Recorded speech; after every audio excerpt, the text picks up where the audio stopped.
When it comes to training your grip and forearm strength, you can get a long way just by picking up heavy barbells and dumbbells.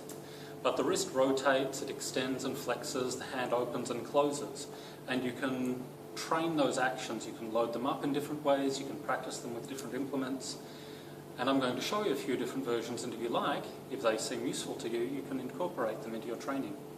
Fairly conventional forearm extension. If you want to make it harder, grab the end of the dumbbell. These are fairly light, but it doesn't need to be heavy.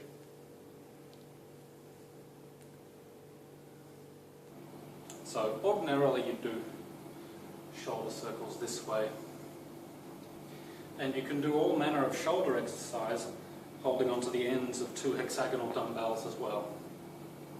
Rotations, one at a time, both up together, out to the side, back down, little pulses. Kettlebell grabs, softly with the knees, firm catch. Variations with the dumbbell. You can do, if you've got a rubber hexagonal bell, this is really good. If you drop it, it doesn't matter too much, but we're trying to grab the top. Boom, boom, boom, and swap sides.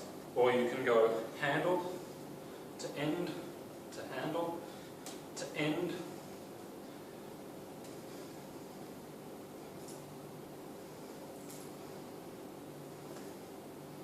Now we spend a lot of time closing, squeezing the grip.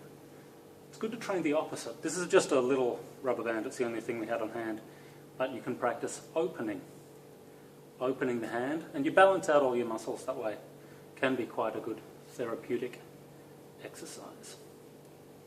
Another way to treat the concept of the opening exercise, opening the hands, is with a heavy bag.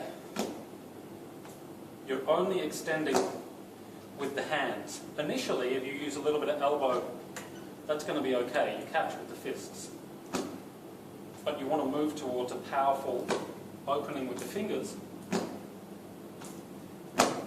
with as little elbow extension as you can.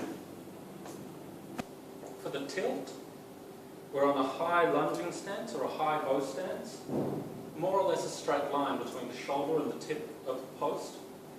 And we're lifting up and down. You can go all the way down to touch the ground if you like, or just keep the post fractionally above the ground if you want to maintain tension on the forearm. The advanced version, we go the opposite way with a throw. Start with it resting on the ground, up and down. So the throw is light, and the catch here is when we're really working the forearms.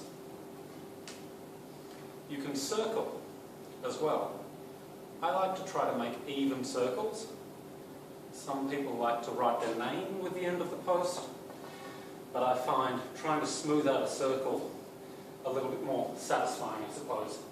From the side, we try to keep the wrist and the shoulder more or less aligned. Clockwise, anti-clockwise, whatever you like.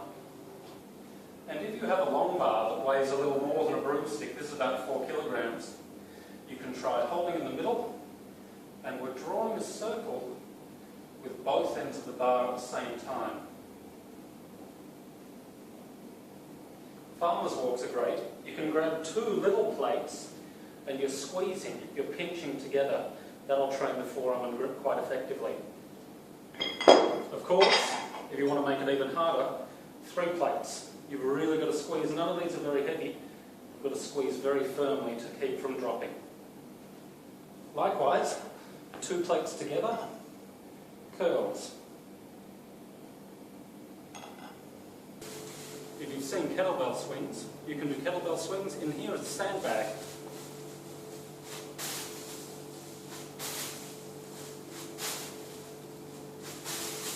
You may need to vacuum afterwards, but it's good. Wrist roller. You can totally make one of these yourself if you've got a bit of wood and you've got a strap or a rope. We'll hook one side, the bottom end of course, a round dumbbell. So you've got load, roll it all the way up. If you've got somewhere you can stand, then you can roll all the way down and all the way up again. Great for the forearms. All the way through. Try to take a firm grip with a generous range of motion. Try to avoid just shuffling it down, but make sure you're gripping firmly. And if you're working with a weight that you can do maybe 3 times up and down, consider lifting something a little heavier.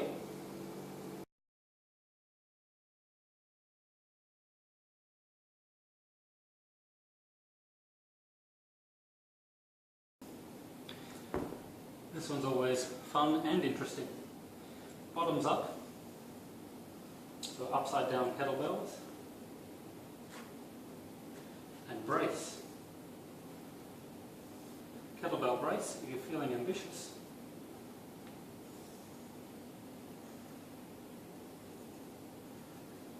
Push up. It was a little fast on the way up. You could see me wobbling a little bit too much. It's great also to stretch out the forearms and wrists a little bit, so you can do a few things. You can twist, have the palm facing towards you, twist with the other palm, then turn the palm to face away from you, and you can also twist. They like to do these ones in Aikido, and I'm a fan, and they will sometimes as well add a rolling action, which can be really good for the forearms. Or if we go back to the first twist, rolling action forwards and backwards. You can of course do extending one way, extending the other way, and if you've got access to a wall, and many of you will, then you can apply pressure. You can stretch against the wall this way. You can start off a little bit lower over time. You can increase the height. You can do also palm up, press the heel in. You can turn away, you can do back of the hand if that's comfortable for you. Those all work really, really well depending on your own wrists, and make sure you want to get a sense that it's stretching up into the forearms. If you just feel the wrist itself is tight and feels compromised, then probably the stretches aren't really a good idea, or you need to adjust how you're doing them in some way, because you really want to start to be able to feel the stretch in the muscular parts higher up in the forearms.